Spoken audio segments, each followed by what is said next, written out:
Ordinateur. Attends, j'enlève ça. Bonjour à tous et à toutes. Je suis présente aujourd'hui avec Agnès Guillemin, qui est consultante en parentalité et consultante en lactation en Bourgogne et plus exactement en Saône-et-Loire. Et moi, je suis Catherine Dumonteil-Crémer. J'ai fondé la parentalité créative, la journée de la non-violence éducative, le groupe Facebook sur lequel vous discutez ensemble maintenant et de nombreux autres projets. On s'est dit avec Agnès, parce qu'on discute de temps en temps toutes les deux, que ce serait quand même bien qu'on ait une conversation sur l'allaitement, parce que c'est la semaine mondiale de l'allaitement maternel, et l'allaitement, c'est quand même un sujet qui est très important pour les jeunes parents, et on voulait voilà, évoquer avec vous nos réflexions, notre parcours, pourquoi on a fait chacune du soutien à l'allaitement. Moi, j'ai été animatrice de la Leche League en 95, et j'ai fait ça pendant 3 ou 4 ans. Et j'ai donc réuni des groupes de parents autour de ce thème de l'allaitement. Et Agnès, en tant que consultante en lactation, agit, je pense, individuellement pour les parents. C'est ça. Et moi-même, donc, j'ai eu recours et j'ai eu besoin, en fait, d'une animatrice de la Leche League en 98 à la naissance de mon dernier enfant. Parce que l'allaitement, pour moi, c'était vraiment important. Mes 2 premiers allaitements, on va dire, ça n'avait pas été concluant, du moins pas ce que j'espérais, ce que je souhaitais. Et là, j'ai mis on va dire, toutes les chances de mon côté. Et puis, j'ai rencontré, c'était Dominique Martineau, qui d'ailleurs est toujours animatrice de la Leche League sur Dijon.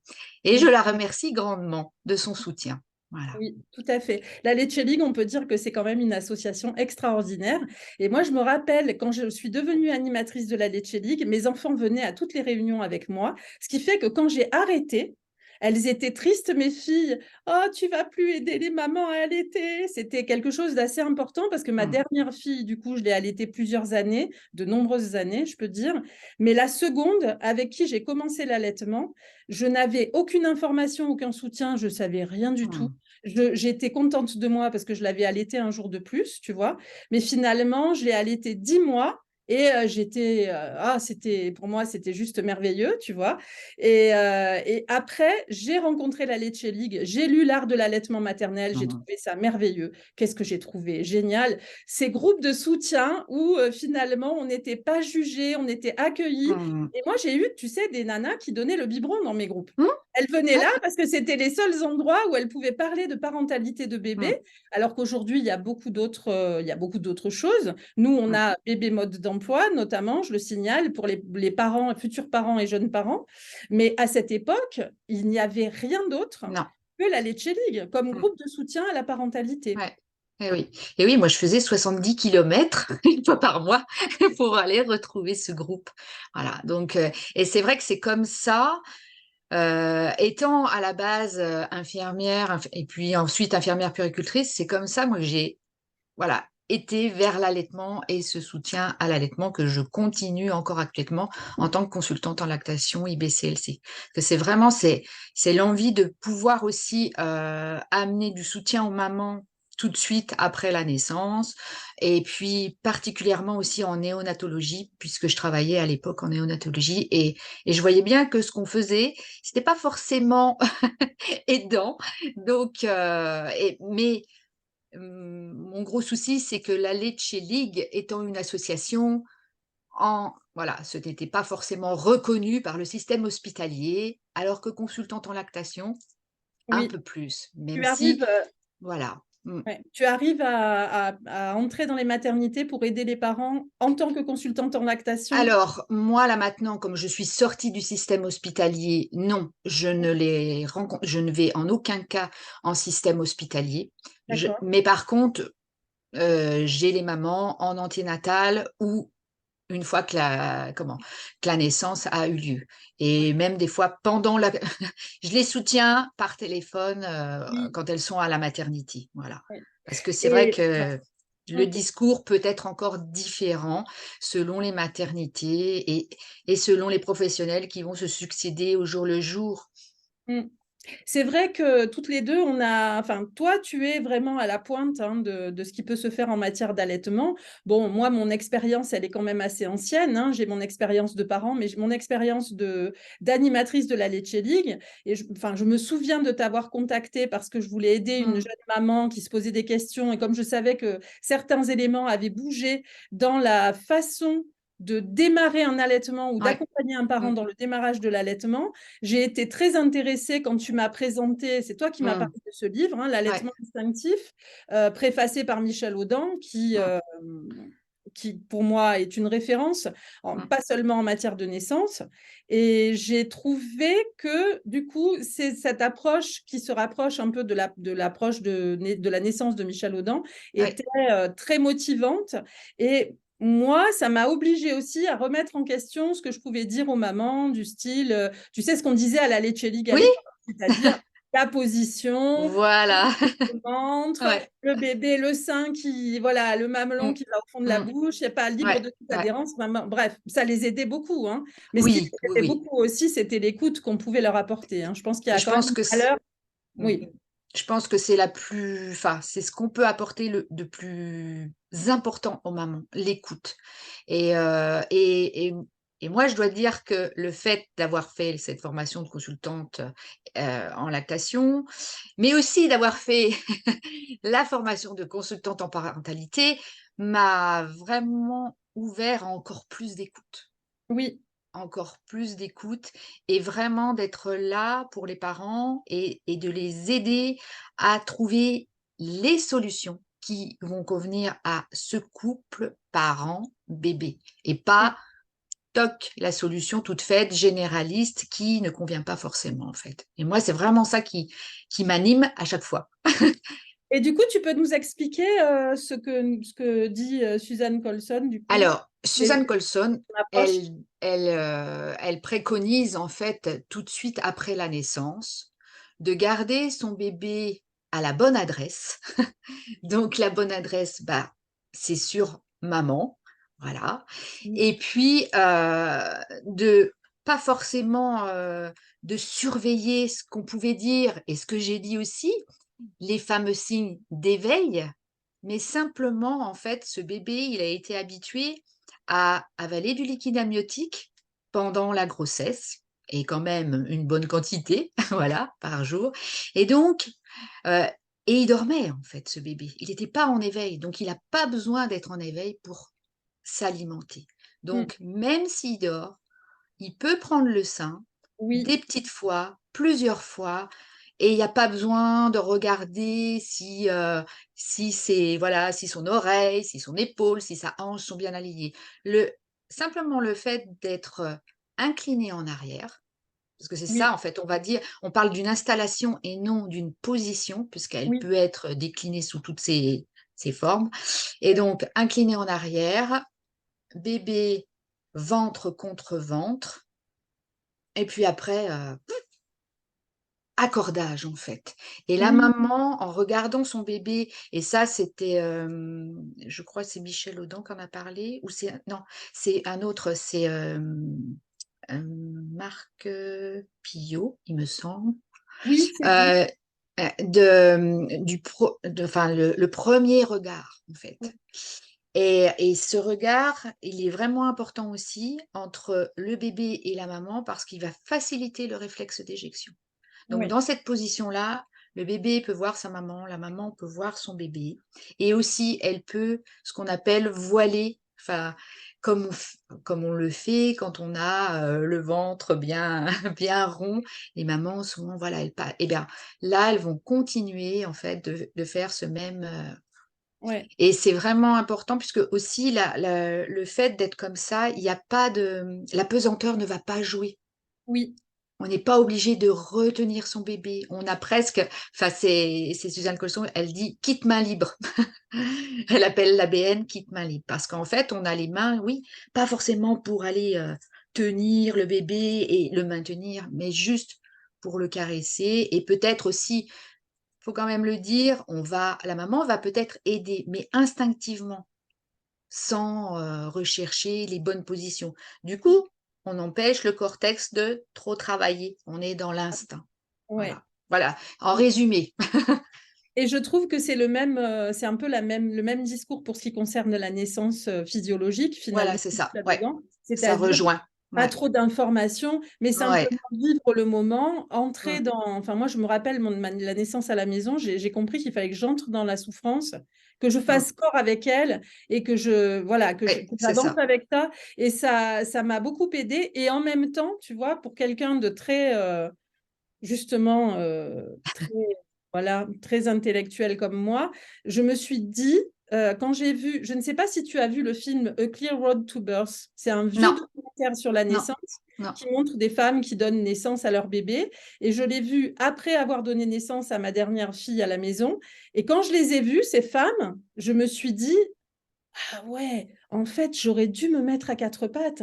Tu vois, ça m'est pas Mm. venu ce truc-là parce que la position à quatre pattes, elle est quand même très, très reliée au côté Animal. mammifère, animal, etc. Mm, Alors que nous mm. sommes des mammifères, mais Ouais, ça ne me serait pas venu à l'idée. Et je pense mm. que pour l'allaitement, il y a aussi quelque chose de cet ordre-là, Mm. C'est ça. malheureusement, à déconstruire avant Ouais, de pouvoir se laisser aller dans quelque ouais. chose de plus accessible et spontané, quoi. Ouais, c'est tout à fait ça. Bah, on est dans une position, les positions classiques, elles sont dans des positions très rigides. On est assis, on est à table un peu. C'est ça. Et on se laisse pas aller tranquillement. Voilà. Ouais. Et quand on regarde aussi, pour reparler des petits mammifères, ce qui est intéressant, les petits mammifères, généralement, ils sont ventre contre ventre et ils Oui, sont allongés contre leur maman. oui, tout à Ils fait. sont pas, voilà. Donc Ouais. c'est vraiment, enfin, c'est intéressant comme installation et surtout c'est reposant. On Mm, peut y être un bon moment mm. parce que les tétées, elles peuvent durer quand même un certain temps C'est ou du ça, moins comme s'enchaîner. un Donc certain temps, c'est ça. voilà, ouais. Oui. Donc Mais du coup, vraiment, c'est ça, assez tu es quand même, tu le dis, tu le formules, oui, oui, oui, oui, tu oui, vois. je le Parce que la mère, formule. toute seule, elle va se dire, moi, je trouve que les parents, beaucoup aujourd'hui, enfin aujourd'hui et hier et avant-hier, hein, ils veulent savoir comment faire. Mmh. Ils veulent avoir des solutions. Ils n'ont pas spontanément l'idée que parfois ils l'ont, mais parfois ils ne l'ont pas, qu'ils Oui, vont c'est pouvoir se ça. connecter à leur bébé et que ça va le faire. Ben Mmh, non, pas forcément. Quelquefois, on a juste besoin d'être mise sur une piste mmh, et c'est après ça. tout va se Ouais, déconstruire et se reconstruire. On comprend que c'est notre enfant, en fait, mmh, qu'il est important de regarder, avec c'est lequel il ça. est important de se connecter plutôt que d'aller chercher dans les bouquins Ouais. certaines solutions, quoi. Ouais, Même si bah, c'est plus aidant. ouais. J'ai vraiment changé ma façon, justement, en anténatale, de présenter les choses. Ouais, Depuis que j'ai rencontré Suzanne Colson et que j'avais fait la formation avec elle. Parce que c'est vraiment, enfin, il n'y a pas beaucoup, enfin, il y a certaines informations à donner et selon les questions que vont poser les parents, mais il n'y a pas tant d'informations que ça, du moins au niveau du positionnement. oui, tout à Voilà. fait. Et puis, si aussi, peut-être rabaisser la lumière, être dans une bulle, en fait. Voilà, c'est Et ça. pour Et pouvoir ce qui sécréter, retrouve, enfin, ce qu'on retrouve dans la la naissance naissance, ouais, physiologique. Ouais. Donc, sécréter c'est de la vraiment chimie. une continuité, en fait, hein. Absolument. Mais oui, c'est ça, c'est une continuité. D'ailleurs, je pense que Michel Audin, il avait une conférence qui disait l'allaitement se construit pendant la naissance ou l'allaitement commence Ouais, peut-être, ouais. au moment de la naissance, tu Mm. vois, un truc dans ce Ouais. genre-là. Et je trouvais que c'était intéressant. Et l'autre sujet, à part le démarrage de l'allaitement, que je trouvais assez passionnant à évoquer, c'est le sujet des pleurs et de l'allaitement. Parce que Mm. moi, tu sais, en fait, je fais partie un petit peu de deux écoles théoriques. D'un côté, la Leche League qui m'a fort connectée à ce qu'est un bébé d'une certaine manière. Mm. Mais il y a eu aussi dans ma vie l'écoute des émotions avec à l'état solitaire, mais pas exactement non plus. Et Mm. du coup, d'un côté, on me disait qu'il fallait que je donne le sein à chaque fois que mon bébé était insatisfait. De l'autre côté, on me disait que c'était Mm. un automatisme de contrôle l'allaitement, qu'il fallait surtout pas faire ça. Et en fait, Mm. j'ai choisi d'écouter mon bébé, moi. Enfin, Mm. parce que je me sentais vraiment déchirée Ouais. entre les deux écoles. Et mon bébé, ce qu'il m'a dit, c'est je tète quand j'ai besoin de téter, je pleure quand j'ai besoin de pleurer. Mm. Et quelquefois, ben, il tétait avant de pleurer, parfois il pleurait, il tétait après, parfois il tétait, Ouais. parfois il faisait. Enfin, bref, et du coup, j'ai choisi mon enfant dans ces débats-là parce que c'était des débats dont on sortait pas, en fait. Oui. Non, parce que l'automatisme de contrôle, c'est pas une bonne chose. Tant qu'un bébé, pour moi en tout cas, tant qu'un bébé est tellement dépendant de sa mère et de son partenaire, quel qu'il soit ou quelle qu'elle soit, pour moi, c'est pas possible de refuser le sein si le bébé le souhaite. Et après, il y a eu toutes ces écoles sur la reconnaissance des pleurs. Donc, enfin, voilà, qu'est-ce que Oui, tu penses de tout ça? bah, c'est vrai que c'est pas toujours si simple que ça. Parce que on a toujours ces deux écoles qui soit vont aller, de toute façon, il pleure, faut donner le sein. Enfin, on peut Ça, donner le sein. Et c'est vrai que oui, dans la majeure partie des cas, il n'y a pas, enfin, pour oui, moi, il n'y a pas de problème. Il n'y a pas de problème tant que c'est OK pour la maman, en fait, aussi. Parce que c'est là aussi où, ouais. des fois, bah, quand tu as une maman qui a des crevasses, eh ben, Ah oui, elle aimerait bien, ouais, mais donner le sein, c'est pas possible. Donc, il va falloir trouver peut-être d'autres choses. Bah, déjà, trouver pourquoi il y a des crevasses, parce qu'il y a sûrement quelque chose qui fait que. Mais il y a tout ça. Et cette reconnaissance aussi, moi, j'étais amenée je m à faire, voilà, la formation et c'est vrai que je n'ai jamais, mise en place pour les parents parce que j'avais peur, en fait, oui, d'aller encore, peut-être, mettre comment? Une problématique s'ils n'arrivaient pas à reconnaître ces fameux pleurs qui oui, sont oui, instinctifs. Moi-même, je dois dire que j'ai pas forcément reconnu, après si, petit à petit, oui, on distingue, mais je pense que chaque pleur est propre à chaque chaque bébé enfant. Ouais, et la dernière étude qui a été menée, c'est que oui, chaque bébé a sa propre signature, oui. mais que Ça, les pleurs ne sont pas forcément c'est pas distincts. reconnaissable. Ouais, Voilà, pas reconnaissable. ouais. Donc, je pense enfin, la meilleure façon, oui, c'est sûrement de regarder son bébé et puis peut-être de le mettre au sein quand c'est OK et peut-être pas certaines fois, et puis d'aller écouter ses pleurs. Enfin, il y a tellement, enfin, Bien. on peut pas, Il enfin, y a plein de, ouais, il y a plein de choses à faire, mais en ouais, même temps, ouais, là, pendant que tu es en train de parler, je suis en train de penser à l'intention que je peux avoir, parce que quelquefois, c'est mon enfant qui oui, prend le sein, mais parfois, c'est moi qui le lui mets dans la bouche, parce que j'ai oui, discuté avec ma copine au téléphone, et ça m'est arrivé, ça m'est arrivé. Moi, j'adore oui, le téléphone, donc ouais, ça m'est arrivé de mettre ouais, mon enfant au sein parce qu'il était insatisfait, et en même temps, et je sais. Enfin, je pense que tous les parents le savent, on n'a pas besoin qu'on nous le dise et qu'on nous culpabilise avec ça. voilà, c'est On, ça. on sait que parfois, on utilise la tétée pour avoir la paix Mais d'une certaine façon, mais c'est pas, évidemment, c'est pas permanent et c'est non, c'est une ça. route de secours. C'est quelque chose qui peut arriver dans la vie d'un parent alors qu'il est très sollicité par son bébé, très fatigué, qu'il a besoin de soutien. Ouais, Vous en ferez on ce que vous On peut voudrez. le voir aussi avec les tétines. C'est Oui, c'est même, tout c'est à le fait, même processus. On peut le voir aussi quand ils sont plus grands en détournant leur attention tout à fait. pour éviter éventuellement l'émotion parce qu'on n'est pas en capacité de De l'accompagner à ce l'accueillir. moment-là. Oui. Donc oui, c'est enfin On a, et on a ça on a parfois. ça, voilà, Tout parfois, mais ce n'est pas systématique, ce n'est pas à fait. tout le temps. Non. Donc, il y a pas, enfin, pour moi, il n'y a pas forcément une problématique à donner le sein si, voilà, le bébé pleure, c'est OK. Ouais. Et ce qui est vraiment important, c'est, enfin, si la maman est OK avec ça Mm, mm. aussi, Oui, oui, parce oui. que Et qu'elle peut et c'est qu'elle est en et qu'elle capacité de peut le faire. et qu'elle est en capacité. Ouais. Parce que finalement, après, c'est vrai que quand l'enfant commence à se déplacer, enfin moi, je fais quand même une différence entre le bébé qui n'a aucune possibilité de Ouais. dire ses choix, de les montrer, de faire quoi que ce Mmh. soit. Bon, voilà. Et puis le bébé qui commence à se déplacer, qui commence à rencontrer de la frustration. Et Mmh. parfois, il va aussi téter. Moi, enfin, je me souviens très, très bien, ma dernière, elle tombait, elle venait, elle tétait, puis après, elle pleurait.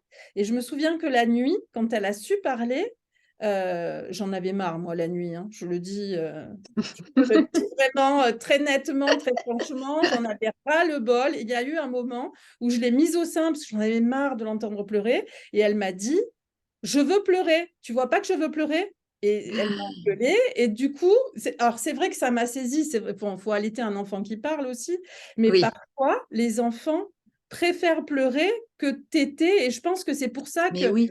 connecter, avoir une espèce de connexion avec son enfant plutôt fine, même si c'est compliqué de l'avoir, je pense que ça peut se construire au fil des jours. Je pense que c'est Mm. important de ne pas culpabiliser, de se dire, oui, mais comment avoir cette connexion? On ne l'a pas comme ça d'emblée. Quand on nous dit, mais vous pouvez Oui. reconnaître les pleurs, moi, à mon époque, il n'y avait pas de théorie sur la Mm. reconnaissance des pleurs, mais on nous disait quand même qu'au bout d'un moment, Oui, on pouvait reconnaître les c'est ça. pleurs. Bon, moi, Mais c'est plus ou moins long et ça oui. dépend. Mais Voilà. voilà, exactement. Je me souviens que moi, les trois catégories de pleurs que j'avais identifiées, c'est le pleur strident qui était relié à une souffrance, le Oui. pleur courant, je dirais, et Mm. puis le chouignement, voilà, Oui, c'est ça. Ouais. qui cherche à s'exprimer un peu plus, mais Mm. c'est tout ce que j'ai jamais réussi à comprendre, moi. Ouais. Mm. Bah, je te rejoins. Si ça peut te J'avais pas une rassurer. maîtrise en pleurs de bébé, moi. Non, non, Voilà, non. c'est pas ça. Et c'est pour ça que peut-être, oui, je pense que c'est pour ça aussi que j'ai pas, ça m'a pas paru si facile que ça à aller donner ça comme information aux parents. Tout à Parce que fait. si j'étais pas en relation avec ce que je donne, Ouais. Mais oui, c'est ouais, ça. C'est-à-dire que vraiment fondamentalement, j'ai l'impression que ce dont on parle le mieux, c'est ce qu'on a vécu, traversé, toutes ces ouais, difficultés c'est qu'on a ça. pu traverser en tant que Ouais, parent de bébé, avec ouais. l'allaitement ou autre chose. Mm, Donc, on va peut-être conclure en disant mm. que les parents, on les invite à aller dans des groupes de la Leche League, évidemment, parce Oui, que c'est une association magnifique, ouais, à aller consulter des consultantes en oui. lactation parce Mm. qu'elles ont un rôle qui est très important. Ouais. Tu peux peut-être expliquer un peu le rôle de la consultante en lactation? Bah, la consultante en lactation, elle peut être là en anténatale pour préparer l'arrivée d'un bébé. Et alors des fois, peut-être avec des mamans qui ont des spécificités, on va dire, plus particulières, éventuellement des réductions mammaires ou des choses comme ça, parce que voilà, j'ai eu à accompagner des mamans dans cette problématique-là, mais en fait, il y a pas eu de problématique après pour l'allaitement, Mm. mais voilà. Et des mamans qui souhaitent adopter, des parents voilà, qui souhaitent adopter, et parce qu'elles peuvent allaiter, et c'est Absolument. voilà, et ça on le dit pas si souvent que ça, On le dit pas souvent, c'est voilà. vrai. Mais aussi simplement voilà, des parents qui veulent avoir de l'info sur l'allaitement et de l'information, on va dire Heu, fiable et Oui, pas qui date, de oui, je c'est ne ça. sais combien de temps. Voilà, Oui, parce que c'est ça la problématique. Je trouve qu'il y a encore beaucoup de données, mais qui sont encore vieillottes. On oui, c'est reste, vrai. alors qu'en tant que consultante en lactation, on est censé tous les 5 ans, repasser l'examen, enfin voilà et Oui, se se former tout au réactualiser. long, voilà. Parce que sinon, et moi, entre ce que j'ai appris en 2005 Oui, et ce que je transmets maintenant, bah, il y a plein de choses qui ont changé, qui ont bougé. sûr. Voilà. Oui, bien sûr. Et puis pour en revenir sur, et puis après, si problématique ou même au moment du sevrage, parce que ça aussi, Oui, ça peut oui. être vraiment important d'être accompagné. Donc voilà. Et moi je dis toujours, bah, je vais en fonction de ce que les parents ont envie, ont choisi. Je donne les infos et tranquillement, je les accompagne dans Ok. ce qu'ils veulent vivre. Voilà. Super. Ben, merci Agnès. En tous les cas, je Merci à vous toi. rappelle que les consultantes en parentalité sont aussi là pour vous aider dans Ouais. le décours de votre parentalité. Il y a le Mm. cycle bébé mode d'emploi qui existe, qui est non seulement un temps où on apprend l'autodéfense, c'est-à-dire qu'on apprend à dire aux autres autour de nous, c'est mon choix et voilà, j'ai choisi, je me suis renseignée, etc. Mais c'est aussi finalement prendre le temps de connaître son bébé, ses besoins, Mm. ce qui va se passer, les besoins des parents. Enfin bref, c'est un cycle qui est fait de 2 journées. Alors parfois, les consultantes en parentalité l'animent en 2 jours, parfois elles l'animent en 4 séances, mais il est censé se décliner aussi au fil de l'année, un petit peu comme avec la Leche League, en une réunion par mois Mm. de soutien où on peut se réunir et discuter avec d'autres parents de la vie de notre bébé. Donc, merci encore Agnès. Merci à toutes Merci de nous avoir Catherine. suivis. Et puis, mettez-nous des commentaires ou des questions, on sera ravis d'y répondre. Oui, À bientôt. à bientôt.